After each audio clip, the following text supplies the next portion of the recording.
आराधना के 5 क्षेत्रों के विषय में बताना चाहता हूँ। हालेलुया। पहला, मरियम ने जो गवाही की आराधना है। परमेश्वर ने मरियम के पापों को क्षमा किया तो उसने इत्र को उंडेला, अपने बाल से परमेश्वर के पैर को पोंछा, अपने आंसू से परमेश्वर के पैर को धोया। हालेलुया। फिर उसने आराधना की। उसके बाद फिर परमेश्वर ने उसके भाई को जिलाया, लाजर को जिलाया, तो फिर मरियम ने आराधना की। फिर 3 महीने की अपनी हालेलुया इनकम का इत्र परमेश्वर के पैर में उंडेला। हालेलुया। मरियम ने जितनी बार गवाही उतनी बार परमेश्वर की आराधना की। मैं आपको बताना चाहता हूँ, इसलिए आराधना मत कीजिए हालेलुया कि आशीष मिलेगी, इसलिए आराधना कीजिए क्योंकि आशीष मिल चुकी है। गवाही हमारे जीवन में आ चुकी है। यीशु मसीह को जानना ही सबसे बड़ी गवाही है। आमीन हालेलुया। इसलिए गवाही आ चुकी है, इसलिए आराधना की जाए। दूसरा, आत्मा और सच्चाई से आराधना। इसका मतलब है जब आप आराधना करें तो अपने अंदर से सारे घमंड, विद्रोह, ईर्ष्या, जलन को निकाल दें और परमेश्वर की आत्मा से भर जाएं।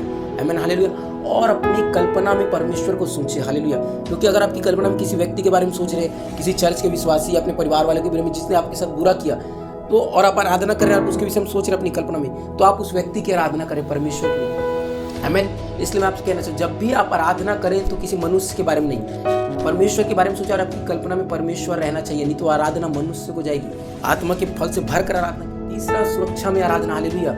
आराधना आपको सुरक्षा देती है। जैसे दाऊद हालेलुया परमेश्वर के वाचा के संदूक के सामने आराधना करते हुए नाचते गाते हुए जा रहा था, और साउल की बेटी मीकल जो दाऊद की पत्नी थी, उसने कहा ये तुच्छ है, तू नीच है जो ऐसा कर रहा है, हमें तू राजा है, तेरे को समझ नहीं आ रहा। लेकिन दाऊद ने कहा मैं इससे भी नीच हूंगा, मैं तुच्छ हूंगा क्योंकि यहोवा ने मुझे उठाया है। मैं आराधना उसकी ऐसे ही करूंगा, नाच गा के, लोग कुछ भी कहें। आमीन।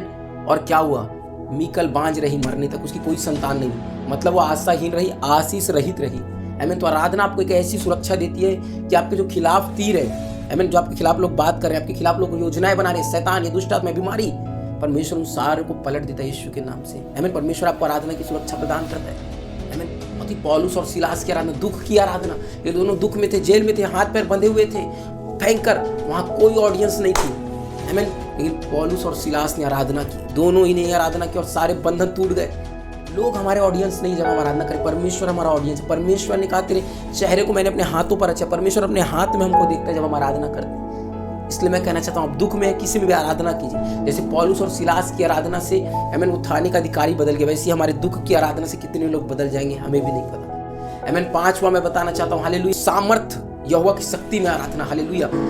जब एक राजा ने प्रॉफिट एलीसा को बुलाया कि तू भविष्यवाणी कर, तो एलीसा भविष्यवाणी नहीं कर पाया। उसने कहा आराधना करने वाले को, बजाने वाले को बुलाओ, तब मेरे भविष्यवाणी कर। जैसे ही बजाने वाला आया, एलीसा भविष्यवाणी करने लगे। मैं कहना चाहता हूँ, जब जब आराधना होती है, जब जब कोई चीज बजती है, कीबोर्ड, ड्रम, आमीन हालेलुया, डपली, तब परमेश्वर की सामर्थ स्वर्ग से उतरती है। हालेलुया। तब चंगाई होता है, छुटकारा होता है, लोग सामर्थ्य से भरते हैं। आमीन। क्योंकि हर एक चीज में परमेश्वर की सामर्थ है। आराधना में, आराधना के इंस्ट्रूमेंट में, हमारे गाने में, बजाने में, हमारे कर्मों में परमेश्वर की सामर्थ्य, परमेश्वर की आराधना है। हालेलुया। Praise the Lord.